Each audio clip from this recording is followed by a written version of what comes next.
আলহামদুলিল্লাহ, আসসালাতু ওয়াসসালামু আলা রাসূলিল্লাহ, আম্মা বা'দ। সবাইকে স্বাগতম জানাচ্ছি আমাদের কোরআনের সাথে সিরিজের একটি নতুন ভিডিওতে। আলহামদুলিল্লাহ, আমরা ইতোপূর্বে সূরা বাকারার বেশ কিছু আয়াত আলোচনা করেছি। আজকে আমরা আলোচনা করতে যাচ্ছি সূরা বাকারার ২৯ নম্বর আয়াত থেকে। আল্লাহ তাআলা তৌফিক দান করুন। তো আমরা পেছনে যে আলোচনাগুলো করেছি সেখানে আমরা এটা দেখেছি যে আল্লাহ তাআলা কাফির মুশরিকদের আহ, কিছু উপমা তুলে ধরেছেন, তাদের অবস্থান তুলে ধরেছেন, পরিণতি তুলে ধরেছেন, এবং তাদের কিছু অদ্ভুত ধরনের আপত্তি ছিল কোরআন সম্পর্কে, যেহেতু সরাসরি করতে পারেনি, ঘুরিয়ে পেঁচিয়ে কিছু কিছু আপত্তি করার চেষ্টা করেছে। আল্লাহ তাআলা সেগুলোকে রদ করে দিয়েছেন এবং আল্লাহ তাআলা সর্বশেষ তাদেরকে একটা চ্যালেঞ্জও দিয়েছেন যে যে তোমাদের যদি মনে হয় যেটা একটা মানব রচিত গ্রন্থ, তা তোমরা এরকম গ্রন্থ লিখে নিয়ে এসো, সমস্যা কী? কারণ আমরা জানি যে কোনো গ্রন্থ যদি মানব রচিত হয়, অবশ্যই ওটার অনুরূপ কিছু না কিছু তো বানানো যায়। আমরা এখনকার সময় এটা একটা গালভরা নাম দিয়েছি, প্লেজারিজম। কেউ একটা কিছু লিখলো, আমি ধরেন তার কপি করলাম হুবহু, তার কোনো কার্টিসি দিলাম না, চালিয়ে দিলাম আমার নামে, এটা হতে পারে এক ধরনের প্লেজারিজম। আরেকটা হয় যে তার আইডিয়াটা আমি চুরি করলাম, সেই আইডিয়া অনুযায়ী আমি মন মতো নিজের মতো আরেকটা বই লিখলাম, বাট আইডিয়াটা ছিল আরেক ব্যক্তির, এটা এক ধরনের প্লেজারিজম। বা আরেকজন একটা স্ট্রাকচার ফলো করেছে, আমি সেটাকে ফলো করে আমার মতো অন্য একটা জিনিস লিখলাম, এটাও এক ধরনের প্লেজারিজম। তো এরকম বিভিন্ন ধরনের হয় এবং মানব রচিত লেখনির ক্ষেত্রে এটা সম্ভব। সাধারণ বইয়ের ক্ষেত্রে তো আমরা জানি, আমাদের দেশেও দু একজন বিখ্যাত লোক আছে, আমরা অনেক সময় বলি যে সে হচ্ছে অমুক বই বা লেখনী বা ছবি থেকে হয়তো কপি করে তার নিজের বইটই লেখে। তো এরকম, এটা তো শুধু বই না, আহ, এমনকি গবেষণাপত্র যেগুলো জার্নালে, ইন্টারন্যাশনাল বিভিন্ন জার্নালে অনেক সময় ছাপানো হয়, সেখানে এই ধরনের বিষয় ধরা পড়ে। মূল কথা হলো এটা, যেটা পসিবল, যদি মানবরচিত গ্রন্থ হয় তবে তো পারবা, কেন পারবে না? তো তোমার যদি মনেই হয় যে এই গ্রন্থটা মানুষের লেখা, তো লিখে আনো, তুমি এরকম একটা লিখে আনো। এখন এই জায়গায় গিয়ে তারা আর এগোতে সক্ষম হয়নি, তারা এই জায়গায় ধরা পড়ে গিয়েছে, তাদের জারিজুরি ফাঁস হয়ে গিয়েছে। দেখা গিয়েছে যে কোরআনের পুরো কোরআন তো দূরের কথা, তার একটা পংক্তিও তারা আসলে নিজেদের মতো করে কপি করতে সক্ষম হয় নাই। আমরা দেখি যে মুসাইলামাতুল কাযযাব, তার নিজস্ব যদিও কাব্য প্রতিভা ছিল, কিন্তু সে চেষ্টা করে এমন হাস্যকর সব কবিতার লাইন বানিয়েছে, এটা বলে বোঝানোর মতো না, এত হাস্যকর। আর যারা আরবি বোঝেন তারা বুঝবেন সেগুলো যখন পড়বেন। পরবর্তী সময়েও অনেকবার চেষ্টা হয়েছে, এখন পর্যন্ত চেষ্টা চলছে, এই এক বছর মেবি এক বছর আগেই হবে। আহ, ইউটিউবে এরকম এক ইসলাম বিদ্বেষী, সে খুব চেষ্টা করেছিল, সেটাও আরেক ফেলিউর প্রজেক্ট। খুবই খুবই হাস্যকর জিনিস যেটা সে ওখানে উপস্থাপন করেছিল। তো এখন যে আরবি জানে, বোঝে, কোরআনকে অনুধাবন করে, সে বুঝতে পারছে যে এখানে সমস্যা কোন জায়গায়। তো যাই হোক, তো তাহলে মূল কথা হচ্ছে যে এটা পারা যায়নি, এটা পারা সম্ভব হয়নি এবং হবেও না। তো এরপরে তাহলে তাদের হওয়া উচিত কি? তাদের হওয়া উচিত এটা যে তারা এই বিষয়টা মেনে নেবে যে আসলে এটা আল্লাহ তাআলার তরফ থেকে এসছে, আমি বুঝতে পারছি যে তাহলে আমি ইসলামকে কবুল করে নেই। এটা সে করতে রাজি হয় নাই, বরং কাফের মুশরিকরা, ইহুদিরা, তাদের এরপরে পয়েন্ট ছিল নতুন ধরনের আক্রমণ, যেটা তারা নিয়ে আসতে চেয়েছে, সেটা হচ্ছে এই যে এখানে অমুক তমুক ধরনের উপমা কেন আছে। আর এটাও তো একটা বড় ক্রেডিটের বিষয়, যত সুন্দরভাবে এই উপমাগুলোকে প্রয়োগ করা হয়েছে, তুমি করে দেখাও। তার মানে উত্তর সঠিকভাবে দেওয়ার জায়গায় এটা পাল্টা যে প্রশ্ন তারা উত্থাপন করেছে, সেটা তাদের নিজস্ব অবস্থানকে আরও দুর্বল করেছে, সবল তো করেনি। তো এরপরে আল্লাহ তাআলা মুনাফিকদের অবস্থা উল্লেখ করেছেন যে যারা এরকম এগুলো মানতে রাজি হচ্ছে, কোরআনকে মানতে রাজি হচ্ছে না, তাদের মধ্যে এক তো হচ্ছে যারা কাফের মুশরিকরা আছে, আর এক ধরনের হচ্ছে যারা মুনাফিক আছে। এদের মধ্যে কী কী সমস্যা আছে এটা আল্লাহ তাআলা ২৭ নম্বর আয়াতে আলোচনা করেছেন, যেটা আমরা বলেছি এর আগে। তো এরপর ২৮তম আয়াতে আল্লাহ তাআলা এইসব আলোচনার পরে বলছেন যে কাইফা তাকফুরুনা বিল্লাহ, যে তোমরা কিভাবে তাহলে আল্লাহ তাআলার সাথে কুফরি করছো। এখানে কাইফ কিভাবে, এটা হচ্ছে ইস্তিফহাম, প্রশ্নবোধক, বাট এটা হচ্ছে সাধারণ প্রশ্ন, এটা হচ্ছে লিতাজিব, একটা বিস্ময়সূচক প্রশ্ন। যে এত এত এত নেয়ামত, এত এত সুযোগ সুবিধা আল্লাহ তাআলা এত কিছু তোমাদেরকে দিয়েছেন, এখন শেষ রাসূলকে প্রেরণ করেছেন, তার উপরে সর্বশেষ যে ওয়াহি সেটা এসছে, পূর্ণাঙ্গ জীবন বিধান দেওয়া হয়েছে, তাহলে এরপরও কীভাবে তোমরা আল্লাহ তাআলার সাথে কুফরি করছো, আল্লাহ তাআলার বিধানকে অস্বীকার করছো, দিনকে গ্রহণ করতে রাজি হচ্ছ না। ওকুনতুম আমওয়াতা, অথচ তোমরা তো ছিলে মৃত।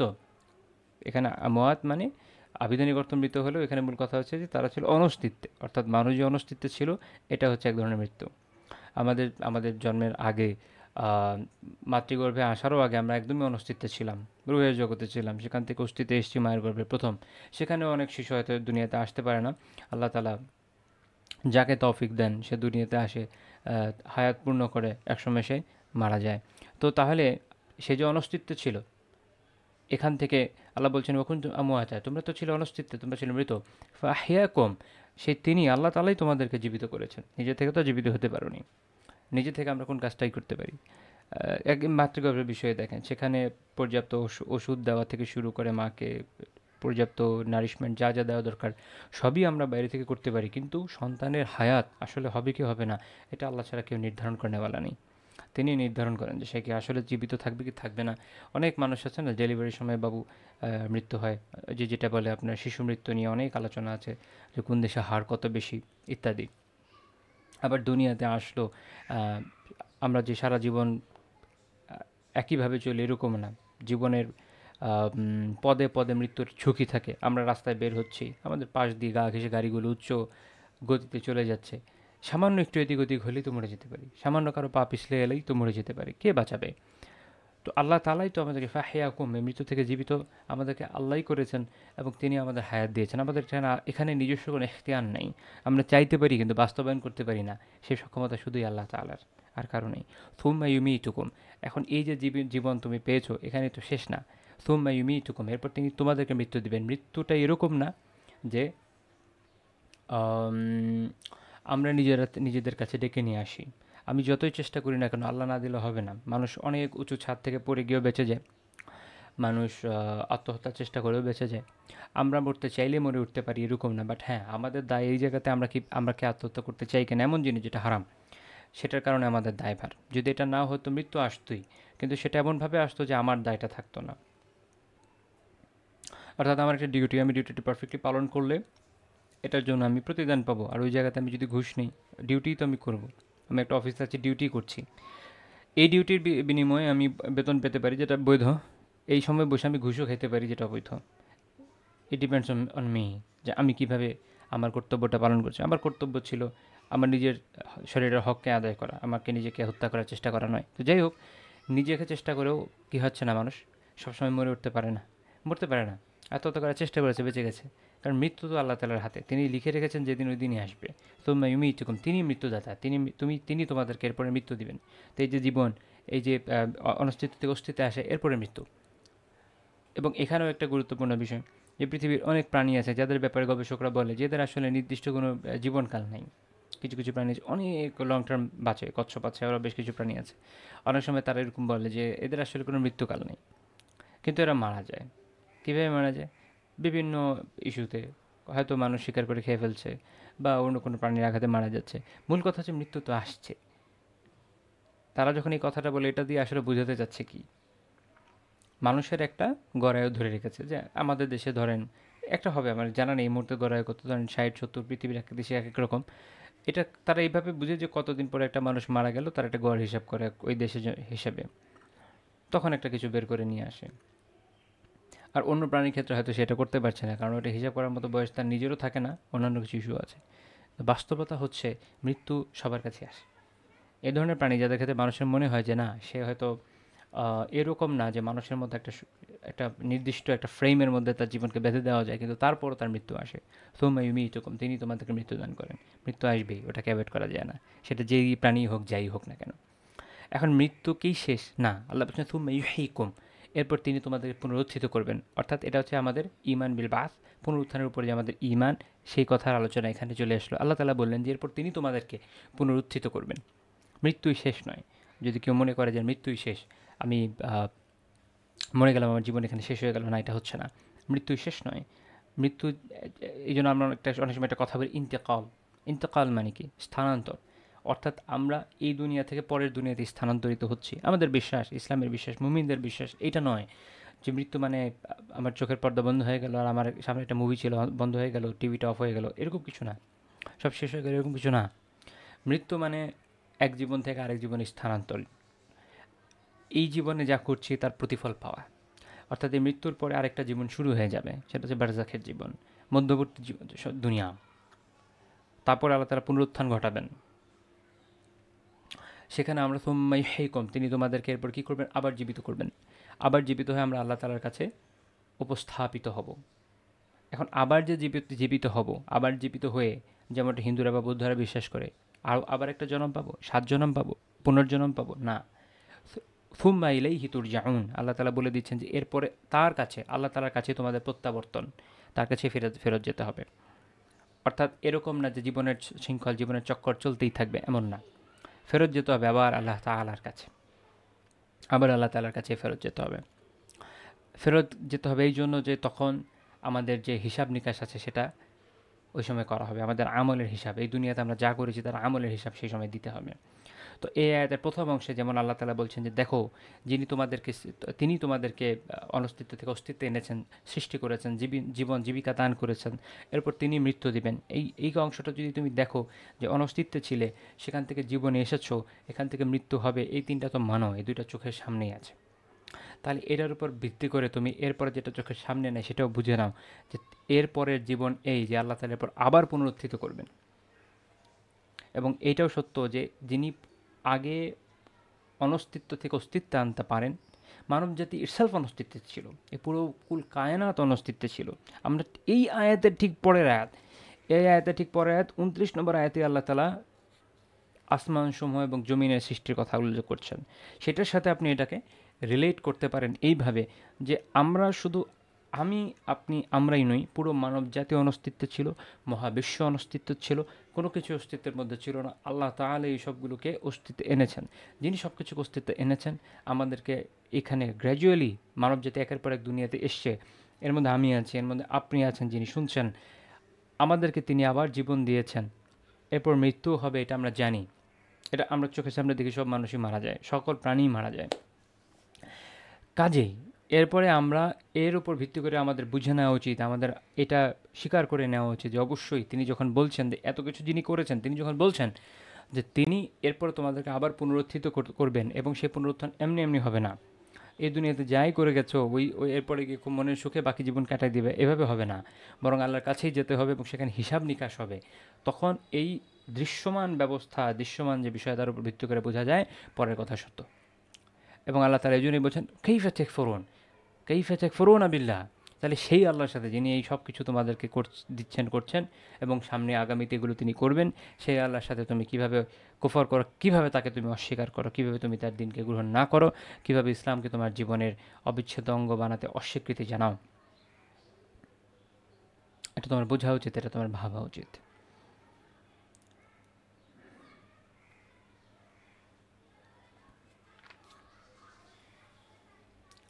এরপরে আল্লাহ তাআলা বলছেন,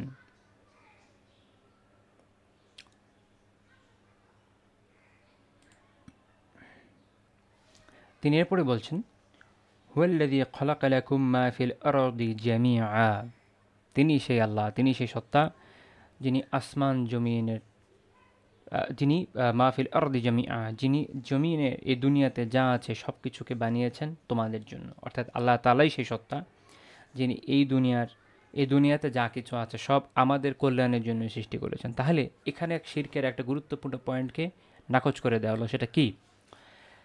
মানব জাতি, আপনারা হয়তো শুনে থাকবেন, টোটেম অ্যান্ড ট্যাবু একটা মতবাদ আছে। এই মতবাদের একটা পার্ট হচ্ছে এরকম যে মানুষ যখন কোনো কিছু থেকে উপকার পায় তখন সে তার উপাসনা শুরু করে, শ্রদ্ধা থেকে উপাসনায় চলে যায়। যেমন মানুষ গরু থেকে উপকার পায়, তো গরুকে দেবতার বাহন নন্দী, সেখান থেকে নিয়ে ওটাকে একটা দেবতা বানিয়ে পূজা শুরু করে দেয়। মানুষ যেই জিনিসকে ভয় করে, যেই জিনিসের বিশালতা তাকে বিমুগ্ধ করে, ভীত সন্ত্রস্ত করে, মানুষ তার উপাসনা শুরু করে এক পর্যায়ে। যেমন সাগরের উপাসনা, গ্রিকদের এক দেবতা ছিল প্যাসাইডন, আমার যদি মনে পড়ে, প্যাসাইডন ছিল সাগরের দেবতা, সাগরের উপাসনা শুরু করে, যেখান থেকে তার কল্যাণের প্রতি আগ্রহ। যেমন মানুষ ইভেন দেবতার লিঙ্গের পূজা করে, যেমন শিবলিঙ্গ, যেই জিনিসকে সে ভয় পায় যে সে তাকে ক্ষতি করতে পারে তার পূজা শুরু করে, যেমন সাপ, যেমন মনসা দেবী। শুভ শক্তির উপাসনা করে, অপশক্তির উপাসনা করে, শুভ শক্তির উপাসনা করে, বিদ্যার উপাসনা করে একজন দেবীর আকৃতিতে, সরস্বতী। ভালোবাসার একটা দেবী, আমার খেয়ালের মধ্যে ভেনাস, ইউরোপে ছিল দেবী, তার উপাসনা করতো। তারপরে ধরেন ক্ষতির ক্ষেত্রে তখন আমাদের অঞ্চলে যেমন কালীর পূজা হয়। এইভাবে বিভিন্ন ধরনের শক্তিকে, পজিটিভ নেগেটিভ বিভিন্ন ধরনের শক্তিকে, এমনকি মহাজাগতিক শক্তি, বিভিন্ন গ্রহ নক্ষত্র, এগুলোরও মানুষ উপাসনা শুরু করে। প্রাচীন মিশরীয়রা গুবরে পোকার পর্যন্ত উপাসনা করতো, কারণ এটা তাদের জন্য কিছু তাদের জীবনে এটার কিছু গুরুত্ব ছিল। শেয়ালের উপাসনা করতো, আনুবিস শেয়াল দেবতা। এইভাবে মানুষ বিভিন্ন ধরনের জিনিসের উপাসনা করছে, নিজেকে তার সামনে অবনত করছে। অথচ আল্লাহ বলছেন, হুয়াল্লাযী খালাকা লাকুম মা ফিল আরদি জামিআ, তিনি সেই সত্তা যিনি তোমাদের জন্য জমিনের এই দুনিয়া সব কিছু বানিয়েছেন। তার জমিনের দুনিয়া সব কিছু বানানো হচ্ছে আমাদের জন্য, আমরা তাদের জন্য নই। আমাদের কাজ শুধু আল্লাহর ইবাদত করা, আমাদেরকে আল্লাহ বানিয়েছেন যেন আমরা তার ইবাদত করি। আর এই সব কিছুকে আমাদেরকে ফ্যাসিলিটেট করতে বানানো হয়েছে। বিস্ময়কর বিষয় হচ্ছে আমরা আমাদের মতো মানুষরা গিয়ে এদের কাছে মাথা ঠেকছে, এদের কাছে পূজা করছে। আরে ভাই, হওয়া কথা উল্টা, যদি কথার কথা ধরেও নেই, যাকে আমার জন্য বানানো হয়েছে সে যদি আমার উপাসনা করে, তাও একটা লজিকের কথা, তাই না? তাও একটা লজিকের কথা। গরুকে বানানো হচ্ছে মানুষের উপকারের জন্য, মানুষ দুধ খাবে, গরুকে খাবে, গরু দিয়ে হাল চাষ করবে। গরুকে বানানো হচ্ছে মানুষের জন্য। গরু যদি মানুষের ইবাদত করে তো একটা কথার কথা, একটা লজিক ছিল। মানুষ গিয়ে উল্টা গরুর ইবাদত করা শুরু করছে, এটা কোনো কথা হলো? তো এখানে শিরকের একটা মৌলিক জায়গা, যেটা সুপ্রাচীন কাল থেকে মুশরিকিনদের ভেতরে যে মতবাদগুলো চলেছে এখনও বিভিন্ন জায়গাতে, যারা বিভিন্ন, এগুলোকে আসলে ধর্ম বলা খুব টাফ, কিছু মতবাদ যেখানে মানুষ বিভিন্ন প্রাকৃতিক শক্তির উপাসনা করে, কোনো সুনির্দিষ্ট ধর্মমত এগুলো না।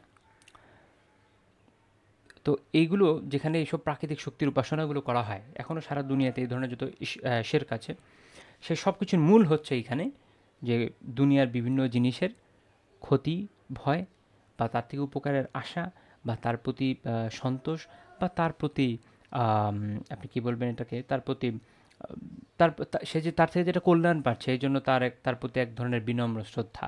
এভাবে মানুষ এইসব জিনিসকে উপাসনা শুরু করেছে। কিন্তু আল্লাহ বলছেন যে না, এই সব কিছু তোমাদের জন্য বানানো হয়েছে। এবং এখান থেকে ইসলামী ফিখের উসুলের একটা খুব মৌলিক বিষয় সামনে আসে। উসুলে ফিখ বা ফিখের মূলনীতি যেগুলো আছে, এখানে মূলনীতিগত বিভিন্ন পার্থক্য আছে বিভিন্ন মাযহাবের মধ্যে। মাযহাবগুলোর ভিতরে অনেক জায়গাতে মূলনীতিতে মত পার্থক্যর কারণেই বিভিন্ন মাসআলাতে পার্থক্য চলে আসে। বাট এমন কিছু মূলনীতি আছে, এটা সবাই কম বেশি একমত। হয়তো একই ভাষায় বলছেন, কখনো একটু পৃথক ভাষায় বলেন, সামান্য একটু ভিন্নতাও থাকে। এইভাবে একমত আছেন এরকম প্রায় 52টার মতো উসুল আছে। এর মধ্যে একটা হচ্ছে আল আসলু ফিল আশিয়াই আল ইবাহা, যে প্রত্যেক বিষয়ের মূল বিধান হচ্ছে ইবাহা বা বৈধতা। তবে ততক্ষণ পর্যন্ত যতক্ষণ না ইয়াদুল্লু দলিল আলা তাহরিম, যতক্ষণ না হারাম হওয়ার উপরে কোনো দলিল পাওয়া যাচ্ছে। অর্থাৎ একটা জিনিসের মূল বিধান হলো হালাল, সেটা সাধারণ সাধারণ বিষয়ের ক্ষেত্রে। অন্য বিষয় আছে, যেমন মানুষের যে ফরজ, মানুষের যে লিঙ্গ, এটার মূল হচ্ছে গিয়ে হারাম হওয়া। যতক্ষণ হালাল হওয়ার দলিল না পাওয়া যাচ্ছে তত বিয়ে হচ্ছে। আবার আবার ধরেন যেগুলো প্রাণী, যেগুলো আমরা খাই, এগুলো জবাই করার আগ পর্যন্ত সেটাতে হালালের বিধান হয় না। যখন জবাই করা হচ্ছে আল্লাহর নামে, হালাল হচ্ছে। কিন্তু সত্তাগতভাবে এই প্রাণী হালাল, এই প্রাণী হারাম, ওইটা একটা ভিন্ন আলোচনা। তো মূল কথা হচ্ছে এইটা, যে আমি যখন বলছি ফিল আশিয়া, বিষয়ের ক্ষেত্রে, বস্তুর ক্ষেত্রে, এটা দুনিয়ার সাধারণ বস্তু, থিংস আমরা যেগুলোকে বলি, এগুলোর উপরে প্রযোজ্য হিসাবে ধরেন, তাহলে বুঝতে সহজ হবে। নয়তো একটা বলবো, পরে গিয়ে আবার আরেক জায়গায় ফিট করবেন, এটা হলো সমস্যা। দ্বিতীয় বিষয় হচ্ছে এখানে যে আমি তো উসুলে ফিকের ক্লাস নিচ্ছি না, প্রাসঙ্গিকভাবে আয়াতের সাথে রিলেশন যেটা আছে একটু দেখিয়ে দিচ্ছি। এটা সুবিধা হচ্ছে, এটা আপনারা বুঝবেন যে আচ্ছা ফিক এইভাবে ডিরাইভ করে, এভাবে ইভলভ করে, এবং তার মাসালা এইভাবে ডিরাইভ করে, এভাবে কাজে লাগে। ঠিক আছে? তো এই আয়াত থেকে, এই আয়াতের এই অংশটা থেকে হচ্ছে এই উসুলটা বের হয়েছে। এই জন্য ইমাম ইলকিয়া আল হার্রাসি রাহিমাহুল্লাহ তাআলা আহকামুল কোরআন, ওনার কিতাব, কোরআনের বিধানের উপরে একটা আলাদা তাফসির, এক ধরনের তাফসির হয়, এগুলোকে বলে আহকামুল কোরআন, কোরআনের বিধানের উপরে তাফসির। কোরআনের আয়াত থেকে যে বিধানগুলো এসেছে এগুলো নিয়ে ধরনের তাফসির রচিত হয়। এর মধ্যে এটা একটা বিখ্যাত কিতাব, ইমাম ইলকিয়া আল হার্রাসি রাহিমাহুল্লাহ, উনি বলছেন ইয়াদুল্লু আলা ইবাহাতিল আশিয়া ইফিল আসল, এই আয়াত এই দলিল দেয় যে বস্তুসমূহের আসল বা মূল বিধান হচ্ছে কি বৈধতা।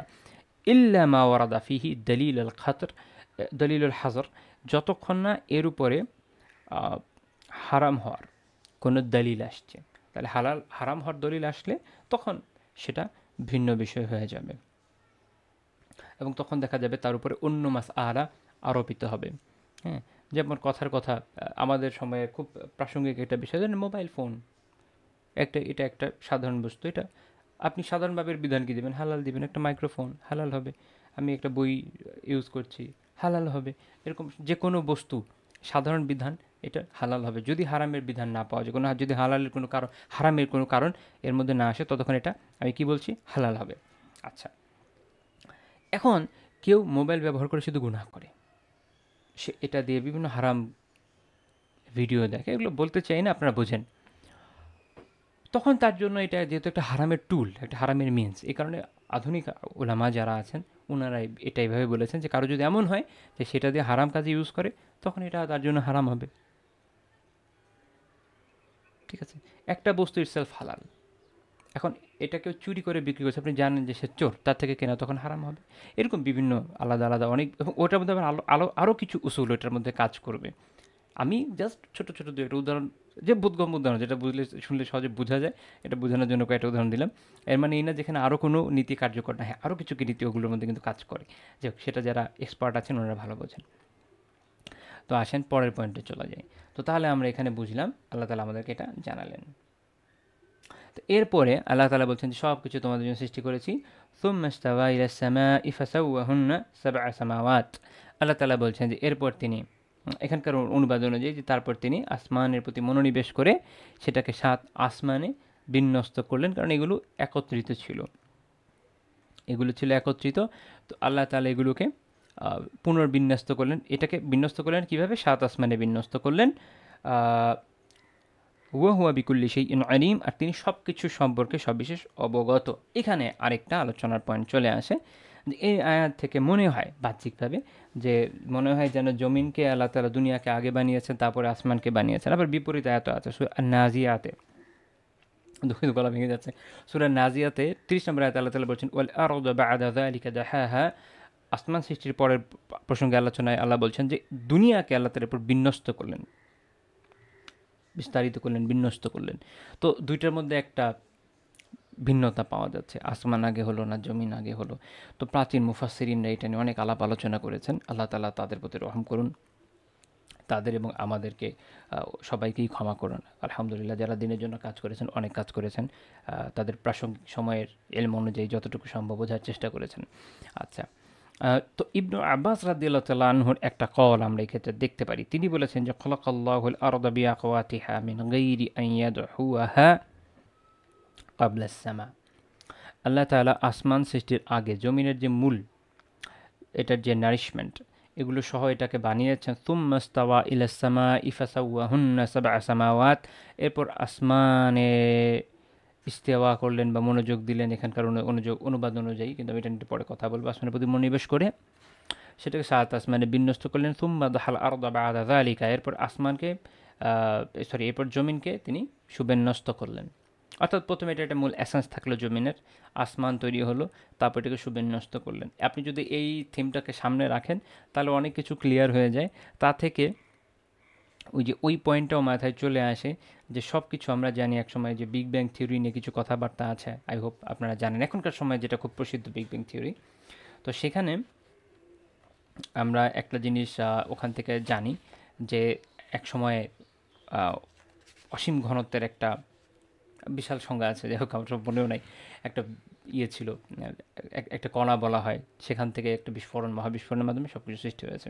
তো সেখানে সেইটার সাথে এটার একটু পাওয়া যায় যে যদি আপনি এভাবে ধরেন যে সব কিছু একত্রিত ছিল, তারপর আল্লাহ তাআলা সব কিছুকে আলাদা করলেন, আসমান তৈরি করলেন, তারপরে জমিন, শুধু এই দুনিয়া না বাকি সব গ্রহ নক্ষত্রকে সুবিন্যস্ত করলেন। ইবনে আব্বাস রাদিয়াল্লাহু কওলের সাথে যদি এখনকার আমাদের ইলমকে মেলানোর চেষ্টা করি, অসম্ভব না, মেলানো যেতে পারে। তো এই বর্ণনাটা ইমাম আল বাগাউই রাহিমাহুল্লাহ তাআলা তার তাফসীর উল্লেখ করেছেন, ইমাম তাবারিও করেছেন, উস্তাদ ডক্টর হিকমত বিন বাশির বিন ইয়াসিন, উনি ওনার কিতাব সহিহুল মজবুরে এর সনদকে হাসান বলেছেন। তো এখানে এমনিতে আমাদের ক্লাসিক্যাল স্কলাররা যারা, উনারাও এটারে বিভিন্ন ব্যাখ্যা করার চেষ্টা করেছেন এই জায়গায়। এই যে দুইটা ভিন্ন মত পাওয়া যাচ্ছে, যে একবার মনে হচ্ছে আসমান আগে, একবার মনে হচ্ছে জমিন আগে, আল্লাহ তাআলা জানেন যে কোনটা আগে। তো ওনারা এটার ব্যাখ্যা করতে গিয়ে যে মতগুলো উল্লেখ করেছেন আদওয়াউল বায়ানে ইমাম শানকাইতি রাহিমাহুল্লাহ তাআলা এটাকে দুইটা পয়েন্টে একত্রিত করেছেন। এটা আমি সহজে বলে দিতে পারি এভাবে। একটা অর্থ হতে পারে এরকম যে এখানে যে সৃষ্টির কথা আসছে, যে আল্লাহ যে বলছেন তিনি যে আর্দকে আগে যে বানালেন, এখানে এই সৃষ্টির অর্থটা ভাষাগতভাবে অর্থ হচ্ছে তাকদীর, খালক বা সৃষ্টি, আর আরেকটা অর্থ হচ্ছে কি তাকদীর বা নির্ধারণ করা। অর্থাৎ আল্লাহ এটার যে এটা কী থাকবে না থাকবে এটা নির্ধারণ করলেন, তারপর তিনি আসমান বানালেন। পরে অন্য আয়াত অনুযায়ী বোঝা যায় যে তারপর জমিন এটাকে সুবিন্যস্ত করা হলো। আর আরেকটা হতে পারে এরকম যে এটার যে মূল অ্যাসেন্স, ইবনু আব্বাস রাদিয়াল্লাহু আনহু যেভাবে বলেছেন, এটার মূল যে অ্যাসেন্স, আসলটা, এটার মূল যে জিনিসটা থাকে, একটা সৃষ্টির মূল উপাদান যা, তা ওখানে রয়ে গেল। তারপর গ্র্যাজুয়ালি এটাকে সুবিন্যস্ত করা হলো। তো আমরা প্রথমে একটা কী করি, কোনো একটা আকৃতি বানাবেন, কথার কথা, কোনো একটা আকৃতি বানাবেন, প্রথমে ওটার জন্য যে নির্যাস সেগুলো একত্রিত হয়, তারপর এগুলোকে ইউটিলাইজ করে একসময় এটাকে সুবিন্যস্ত করা হয়। যেমন আল্লাহ তাআলা কোরআন এক জায়গায় বলছেন, ওয়ালাকাদ খালাকনাকুম সুম্মা সাওয়ারনাকুম, আল্লাহ তাআলা বলছেন যে আমি তোমাদের সৃষ্টি করেছি, এরপর তোমাদেরকে সাওয়ারনাকুম মানে হচ্ছে আদম আলাইহিস সালামের যে বনু আদম, সংস্কৃতে বনু আদম দেখতে যেরকম হয় সে আকার আকৃতিতে একসময় তোমাদেরকে নিয়ে এসে, অর্থাৎ প্রথমে তো মাতৃগর্ভে সৃষ্টি হয়, তারপর গ্র্যাজুয়ালি মানুষের আকৃতিতে দুনিয়াতে আসে। প্রথমে একটা জাইগোট থাকে, গ্র্যাজুয়ালি সৃষ্টি হয়। তো এইখানে তাখালিকের সৃষ্টির আরেকটা ব্যাখ্যা পাওয়া যায়। তো বোথ ক্যান বি রাইট, দুইটাতেও এমন কোনো সমস্যা নাই। একটা হচ্ছে যে আল্লাহ তাআলা এটার যে এই দুনিয়া যে মূল এসেন্স সেটা সৃষ্টি করেছেন, তারপরে গ্র্যাজুয়ালি এটাকে পরবর্তীতে যে আকৃতি সেখানে নিয়ে এসছেন, এবং এটা তো আল্লাহ স্থিরই করেছেন যে এটা এই হবে সামনে। তো এতে কোনো মানে আসলে ওইভাবে বৈপরীত্য নাই যদি এভাবে চিন্তা করা যায়।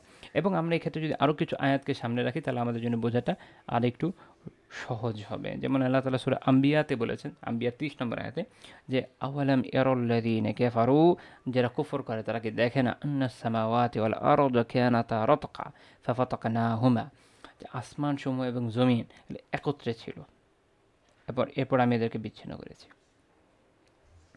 এবং আল্লাহ তাআলা সূরা ফুসসিলাতে বলছেন, সুম্মা ইস্তাওয়া ইলাস সামাই ওয়াহিয়া দুখান, অতঃপর আল্লাহ তাআলা আসমানের দিকে মনোনিবেশ করলেন, আর তা ছিল দুখান, তা ছিল ধোঁয়া, ধূম্রপুঞ্জ, গ্যাস।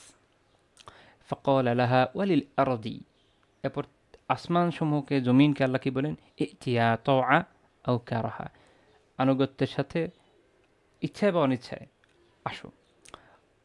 ক্বালাতা আতাইনা তাঈন, আসমান জমিন কি বললো, যে আমরা আনুগত্যের সাথে আপনার আহ্বানে সাড়া দিচ্ছি, আপনি যেভাবে নির্দেশ দিয়েছেন সেভাবে সুবিন্যস্ত হচ্ছি, সহজ কথায়।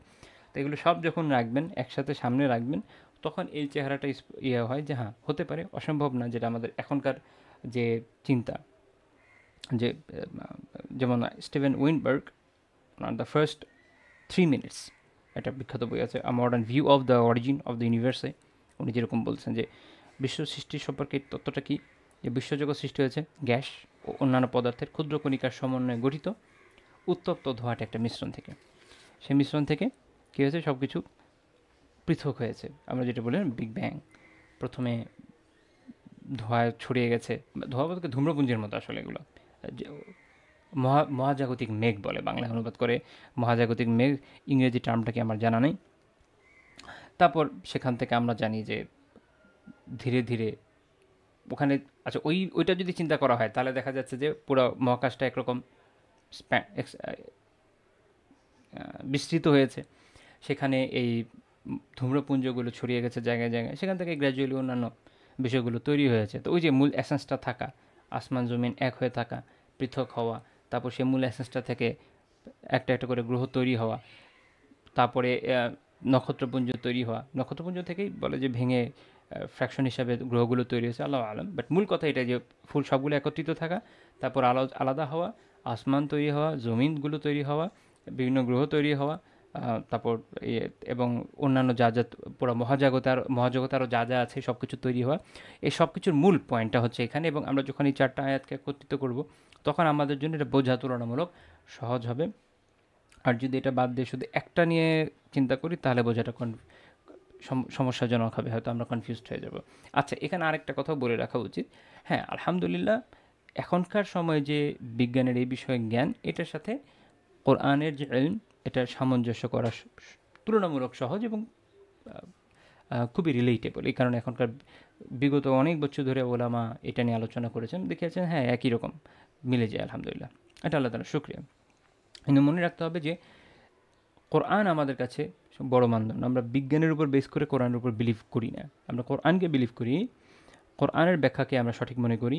হ্যাঁ, বিজ্ঞান যদি এটার সাথে সামঞ্জস্যপূর্ণ কোনো ব্যাখ্যা নিয়ে সেটা গুড, কিন্তু যদি এমন হয় যে বিজ্ঞান এমন ব্যাখ্যা নিয়ে আসলে এটা সামঞ্জস্যপূর্ণ না, তাহলে কি আমি কি কোরআনকে অস্বীকার করবো? মোটেও না।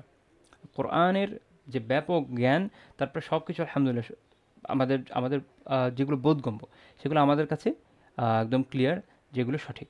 এক কথা হচ্ছে যে সকল জ্ঞানই সঠিক, আমি এটা বলতে চাচ্ছি না যে কিছু আমাদের কাছে সঠিক, এরকম না। আলহামদুলিল্লাহ কোরআনে যা আছে সবই সত্য। এখন সব তো আমাদের বোধগম্য না, আমাদের যে বোধগম্যতা সেইটার আলোকে আমরা দেখি যে আলহামদুলিল্লাহ সবই সঠিক। তার মধ্যে কিছু জায়গা এমন থাকে যেটাকে আমাদের মাঝে মাঝে মনে হয়, যেহেতু আমরা একটা সমাজে থাকি, একটা সভ্যতায় থাকি, একটা জাতির মধ্যে থাকি, অনেক কিছু আমাদের মানসিকতার উপর প্রভাব বিস্তার করে। এই প্রভাবগুলোর কারণে আমরা কখনো কখনো মনে করি যে এই জিনিসটা তো এমন হলো, আমরা তো এটাকে এইরকম সঠিক মনে করি, তো আমরা একটা আলাদা স্ট্যান্ডার্ড দিয়ে এটাকে মাপার চেষ্টা করি। বাট দ্য প্রবলেম ইজ কোরআনের স্ট্যান্ডার্ড আমাদের স্ট্যান্ডার্ড থেকে অনেক হাই।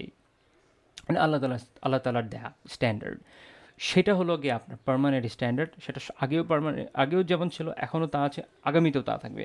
এই জন্য এই স্ট্যান্ডার্ড দিয়ে আমাদেরকে মাপতে হবে। এখন দেখা গেল কোনো বিষয় আমি বুঝলাম না, কোরআনের এই কথাটার সাথে আমি মিলাতে পারলাম না, আমাদের এখনকার স্ট্যান্ডার্ডের কথাটা আমার মিলল না, এই কারণে কোরআনকে সন্দেহের কোনো অবকাশ নাই, বরং কোরআনই সঠিক। আমরা হয় আমার বুঝ ভুল হতে পারে, অনেকটা বিষয় হয়। আমাদের একজন স্যার খুব সুন্দর বলেছিলেন, কখনো এরকম হয় যে যেই সায়েন্টিফিক থিওরিটা আমি সামনে নিয়ে এসেছি ওই থিওরিটা ভুল, যেই সায়েন্টিফিক থিওরিটা আমি সামনে নিয়ে আসছি ওই থিওরিটা ভুল। যেমন ধরেন ডারউইনিজম, এটাকে সঠিক মনে করার কোনো কারণ নাই। তো এখন কোরআনের সাথে এটা তো মেলানো অসম্ভব বাদ। আরেকটা হয় থিওরিটা ঠিক আছে, আমি বুঝতেছি ভুল, অ্যাজ এ রেজাল্ট আমি কোরআনের সাথে মিলাতে ব্যর্থ হচ্ছি। 3, থিওরি ঠিক আছে, আমিও ঠিক বুঝেছি, কিন্তু আমি কোরআনকে ভুলভাবে বুঝছি, এর ফলেও কনফিউশন তৈরি হয়। আপনি যখন এই 3টাকে পার করে আসবেন, তখন দেখা যাবে যে হ্যাঁ থিওরি ঠিক আছে আলহামদুলিল্লাহ, প্র্যাকটিক্যালি প্রুভেন থিওরি, কোনো ফল্ট নাই, কোনো ফ্ল নাই। আবার এমনও না, যেমন বিভিন্ন পশ্চিমের কিছু থিওরির বিষয় আছে আমরা জানি, যেগুলোকে গায়ের জোরে প্রুফ করানো হয়েছে বিভিন্ন মাল্টিন্যাশনাল কোম্পানিগুলোর স্বার্থের কারণে। এখন এরকম প্রুভেন থিওরি হলে হবে না, এমন ধরনের থিওরি যেটা ওকে সকল বৈজ্ঞানিক পদ্ধতিতে সঠিকভাবে প্রমাণিত, তারপরে আমি যদি কোরআনের সাথে মিলাই, দেখা যাবে যে আলহামদুলিল্লাহ মিলে যায়। আরেকটা বিষয় হচ্ছে কোরআন তো আসলে বৈজ্ঞানিক থিওরি বই না, সব ঘাটি থিওরি দিয়ে ভরে রাখেননি আল্লাহ তাআলা।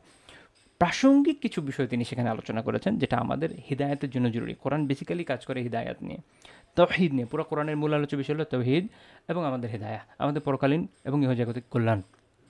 সেটার জন্য যা প্রয়োজন আল্লাহ তাই দিয়েছেন।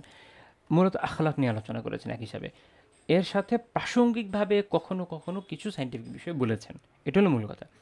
ওই একটা দুইটা মিলল না মিললে নাই, যদি মিলে যায় এই ক্রাইটেরিয়া বার করে আসে, দেখা যায় মিলে যায়। কখনো কখনো দেখা গেল যে মিলল না, তাতে টেনশনের কিছু নাই, আপসেট হয়ে যাওয়ার কিছু নাই। এটা হচ্ছে মূল কথা। কারণ সায়েন্স এমন হয়েছে যে 16 শতকে এক ধরনের বিশ্বাস রাখতো, তাই না? যেমন বাইবেল এর উপর বেস করে সায়েন্স একসময় এরকমই তো বিশ্বাস রাখতো যে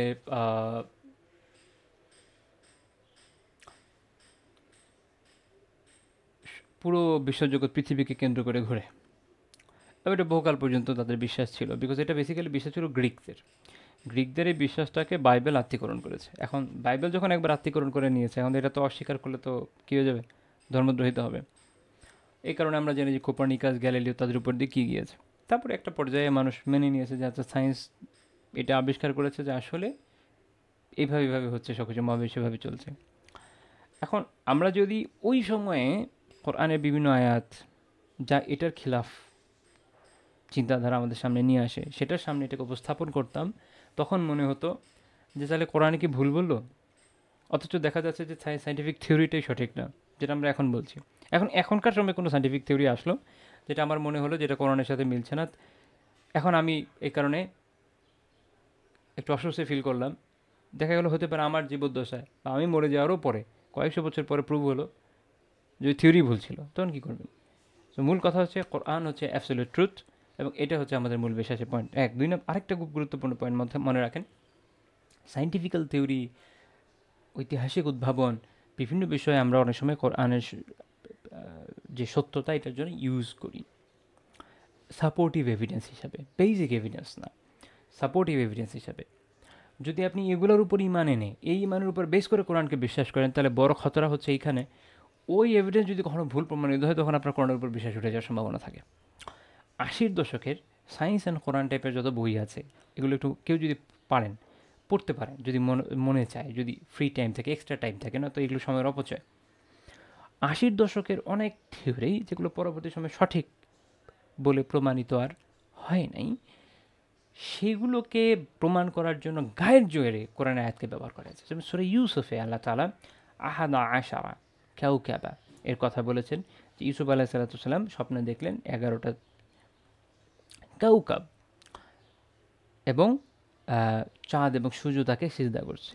এক সিম্পল কথা, ওখানেই ব্যাখ্যা আসছে, যে আয়াতেই ব্যাখ্যা আছে, যে এর মানে হলো ওনার ভাইয়েরা 11টা, বাবা মা। এইটাকে গায়ের জোরে প্রুফ করা হলো, যেহেতু সৌরজগতে 11টা গ্রহ আছে, তাহলে এই 11টা গ্রহ হলো এই কাউকাব। আচ্ছা, কাউকাবের একটা অর্থ তো গ্রহ হতে পারে, ঠিক আছে, মানলাম, কথার কথা। এখন এইটা থেকে আপনার মনে হলো সুবহানাল্লাহ, কোরআন কত পারফেক্টলি এত আগে বলেছে, অথচ গ্রহগুলো কত পরে আবিষ্কার হয়েছে, সব গ্রহ আগে জানাও যায়নি। ওই সময় 4টা-5টা সামথিং এরকম গ্রহ জানা যেত, এরপরের গ্রহ জানা যেত না। আচ্ছা, এখন আমরা দেখছি যে প্লুটো, আই থিঙ্ক প্লুটোকে বাদ দিয়ে দিয়েছে, আরও আরও কী কী ছিল, ভলকানেক্স, এগুলোর তো খবরই নেই। এখন মনে হয় কত 8টা না 9টা, আই ডোন্ট নো, বাট সংখ্যাটা অনেক কম, আগের থেকে কয়েকটা সংখ্যা কম। এগুলোকে এখন তাদেরকে আপনি কী বলবেন, গ্রহত্ব দেওয়া হয়েছে সায়েন্টিফিক্যালি, যে এই কয়টা হলো গ্রহ, বাকিগুলোকে গ্রহ বলা যায় না। এখন কি করবে? এখন এসব মনে করবে যে এখন তো থিওরি আছে আমাদের কাছে, যায় না, সব ইহুদি খ্রিস্টানদের ষড়যন্ত্র, তারা একবার এরকম থিওরি দেয়, একবার এরকম থিওরি দেয়। আচ্ছা, আমি কেন এই ষড়যন্ত্রে পড়ে যাচ্ছি? তাহলে আমার মেধার দামটা থাকলো কোথায়? আমার বোঝা উচিত যেটা সরাসরি এটা মিন করে না, গায়ের জোরে ওটাকে কোরআনের উপরে, গায়ের জোরে সেটাকে হাদিসের উপরে চাপিয়ে দেওয়ার কোনো প্রয়োজন নেই। কোরআন হাদিস আমাদের জন্য মূল, আমরা এর উপরই বিশ্বাস করি, এর উপরই আস্থা রাখি। যদি মিলে যায় তো আলহামদুলিল্লাহ, সাপোর্টিভ এভিডেন্স হিসাবে ইউজ করব, না মিললে নাই। এবং এটা হচ্ছে নিরাপদ আমাদের নিজেদের ঈমানের জন্য। তো যাই হোক, এই আয়াতের পরবর্তী অংশটা নিয়ে আর আমার আলোচনা আজকে আর করতে পারছি না, যেহেতু অনেক লম্বা হয়ে গেছে ভিডিও অলরেডি। আল্লাহ তাআলা তৌফিক দিলে পরবর্তী পার্ট থেকে পরবর্তী দিনে আমি আলোচনা করব, বা পরবর্তী ভিডিওতে ইনশাআল্লাহ তাআলা আলোচনা করব। সুবহানাকাল্লাহুম্মা বিহামদিক, লা ইলাহা ইল্লা আনতা, আস্তাগফিরুকা ওয়া আতুবু ইলাইক।